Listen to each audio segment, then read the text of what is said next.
The responsibility of the owner in sports. Welcome to Focus. My name is Ray Lalonde, sports business advisor and analyst. Also frequent collaborator on RDS and Cogeco Radio. This is Focus, my daily sports business podcast, covers and discusses breaking stories and in-depth analysis of the sports business industry. So let's go. Who's in charge? Who gets credit for the good decisions? Who's to blame for the bad decisions? Well, this is the business of sports, and this is about ownership. And ownership sets the bar, sets the direction, sets the strategy.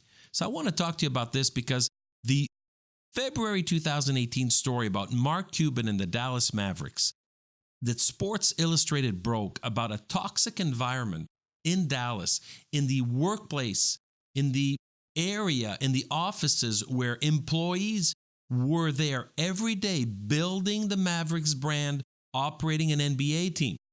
And then we find out that two executives, including the team president, were every day guilty of sexual harassment, of creating a toxic environment that was really negative for women, and that several women left the sports industry workplace, quit their careers in sports because they were so upset and disgusted with the environment they were faced in Dallas every day.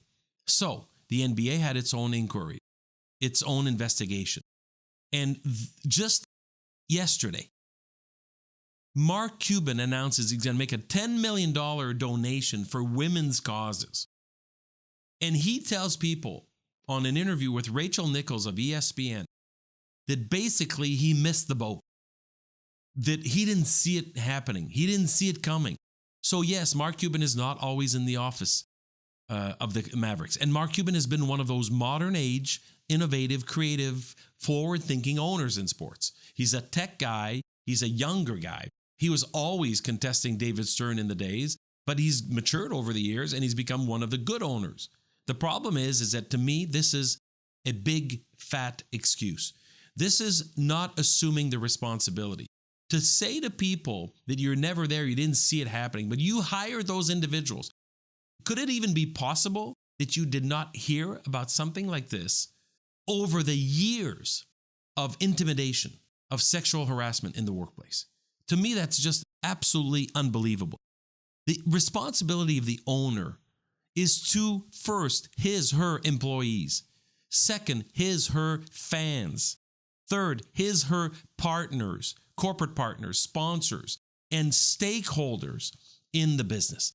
So if you're at the top of the pyramid, you have a responsibility every single minute of your life to make the right decision, to hire the right people, to steer the ship straight.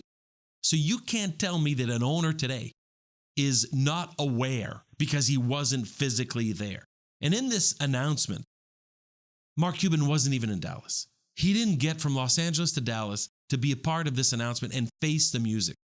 So again, to me, that's just not acceptable. You can't get away with that. Leadership of the owner, the number one skill. The owner owns a team. Someone is hired to run the team. His responsibility is to hire and fire the CEO. Basically, but the owner wants to project leadership, a vision in the community, in the sports world. So he is or she is responsible for setting the stage and what the cultural philosophy will be. Establish a mission statement. Lay out the ground rules for everybody. The owner has to still stay close. I think of so many good owners in sports. One of them that I met personally several times, Dan Rooney of the Pittsburgh Steelers, representing the Rooney family and the very famous, legendary Art Rooney. You can't find a better family, a more poised ownership group that led it with values and morals in the right way. Many other owners today have done a tremendous job. Jeffrey Lurie of the Eagles, who won the Super Bowl. Ted Leonsis, owner of the Washington Capitals, owner of the Washington Wizards. Wyc Grousbeck, I met him also at an NBA event. Owner of the Boston Celtics. Bill Foley of the Golden Knights in Las Vegas and the success story there. Rocky Wirtz, it took over from his dad and turn the Blackhawks from a dormant franchise into one of the leading franchises in the NHL. So explain to me why some owners can't get it right.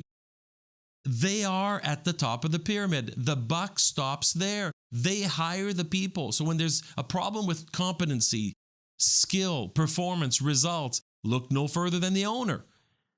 Because these gentlemen, these women, these leaders are responsible for making sure that their franchise supports opportunities, growth, equal opportunity, diversity, everything that is important to our life and our communities in 2018. I just don't accept what Mark Cuban had as an excuse. I really like the guy as an owner. I think this sports world needs more Mark Cubans. But boy, what a disappointment to hear this. And what a disappointment to just end up with a donation. Because that doesn't tell me that things have changed in Dallas. I know they hired a new CEO. But from my perspective, I'm a huge NBA fan. And I gave a part of my life to the NBA. And the NBA gave it back to me. Tremendous experience working with the NBA and the leaders. But I'll tell you one thing, very disappointing in today's world that something like that existed in a forward-thinking organization like the Dallas Mavericks, and the owner has nothing else to say that I did not see that under my leadership. Thank you for listening to Focus. Follow me on Twitter at RealRayLalonde. Share the podcast with friends, families, and co-owners. You can listen on Facebook, on Twitter, on SoundCloud, or on YouTube. Thanks for being there. Hope you enjoyed it. For Focus, this is Ray Lalonde. Talk soon.